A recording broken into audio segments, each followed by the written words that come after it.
Bienvenue dans ce nouvel épisode d'Oh là là, la France, le podcast qui te permet d'améliorer ton français ainsi que de mieux comprendre la France, les Français, leur vie et leur culture.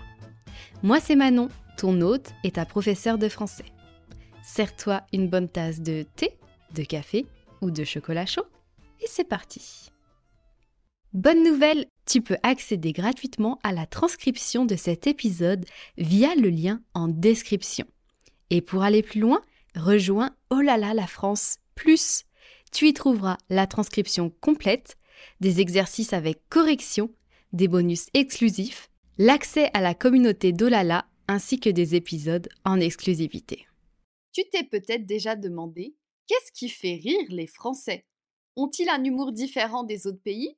Est-ce qu'on rit des mêmes choses ? Qu'est-ce qui fait rire en France ? C'est ce qu'on va découvrir aujourd'hui. Qu'est-ce qui fait rire en France ? L'autodérision. D'abord, il faut savoir que l'autodérision est presque une règle en France. Les Français aiment rire d'eux-mêmes, de leurs défauts, de leurs petites manies. Un humoriste typique va souvent se moquer de son propre accent, comme les Marseillais, qui exagèrent leur chantonnement, de sa mère un peu envahissante ou de ses rendez-vous amoureux ratés. Des artistes comme Florence Foresti sont passés maîtres dans cet exercice. Elle adore rire de ses névroses, de sa vie de mère de famille débordée et du quotidien parfois absurde. En parlant d'absurde, l'humour absurde en France est très populaire. Les Français adorent l'humour décalé, celui qui n'a pas vraiment de logique, mais qui surprend et qui fait éclater de rire. Si tu veux découvrir ce style, regarde Les Inconnus, un trio mythique des années 90. Leurs sketchs Les Chasseurs ou Télémagouille sont de parfaits exemples. C'est drôle parce que c'est totalement exagéré et inattendu. Plus récemment, le réalisateur Quentin Dupieux a remis l'absurde au goût du jour avec des films comme Rubber ou Au Poste. C'est totalement décalé et totalement français. Le comique de situation fonctionne aussi très bien. On aime voir un personnage se retrouver coincé dans un malentendu ou une situation embarrassante. Côté cinéma, c'est tout un genre à part entière avec des classiques comme Le dîner de con. Imagine, tu invites quelqu'un que tu trouves bête, mais c'est toi qui te retrouves dans tous les problèmes. Ou aussi Bienvenue chez les Ch'tis. Un homme du Sud est muté dans le nord de la France et découvre que les clichés sont loin de la réalité.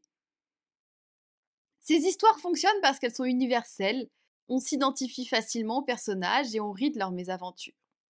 Les Français ont aussi un goût prononcé pour l'humour noir et l'ironie. Ils peuvent rire des sujets graves ou sensibles, mais toujours avec une certaine distance et souvent pour faire réfléchir. Des humoristes comme Gaspard Proust ou Blanche Gardin pratiquent un humour parfois cynique, cru, mais extrêmement fin. Ils abordent des thèmes comme la solitude, la société de consommation, les inégalités, en provoquant autant le rire que la réflexion. Même Coluche, figure mythique de l'humour français, utilisait dans les années 70-80 l'ironie sociale pour dénoncer la politique, la pauvreté ou l'hypocrisie collective. Enfin, il faut savoir qu'en France, l'humour est partout dans la vie quotidienne.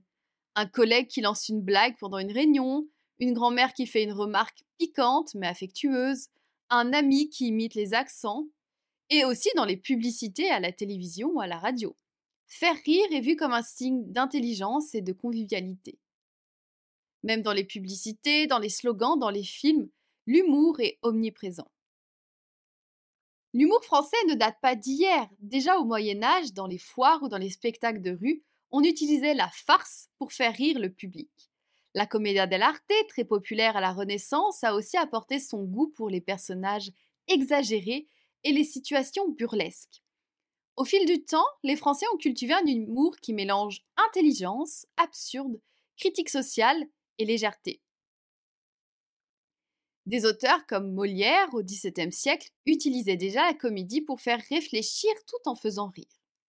Aujourd'hui, tu trouveras toutes sortes d'humour en France. Les stand-uppers modernes comme Blanche Gardin ou Fary jouent beaucoup sur l'ironie et l'autodérision.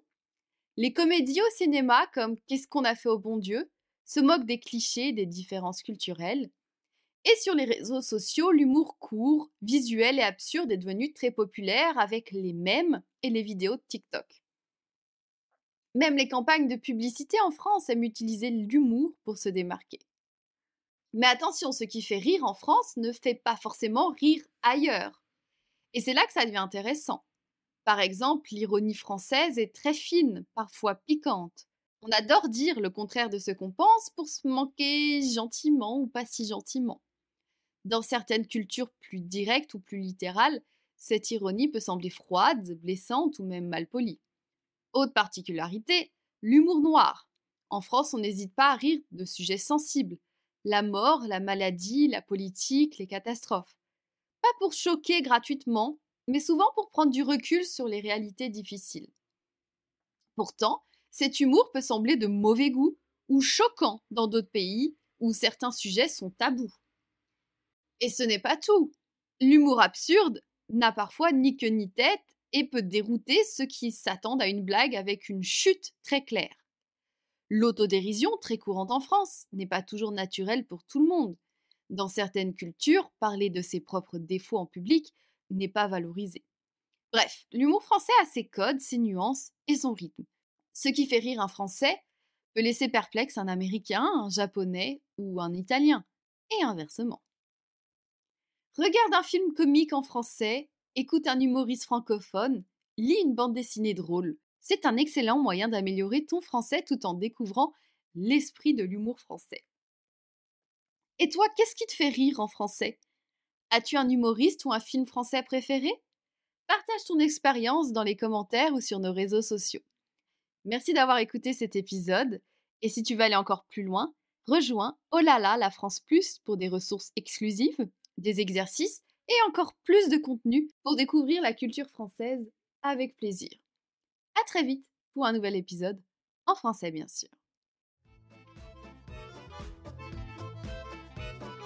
Merci d'avoir écouté cet épisode de podcast. Si tu apprécies mon podcast et que tu souhaites me soutenir, tu peux donner 5 étoiles au podcast Oh là là, la France. Et je te dis à bientôt pour de nouvelles aventures, en français bien sûr.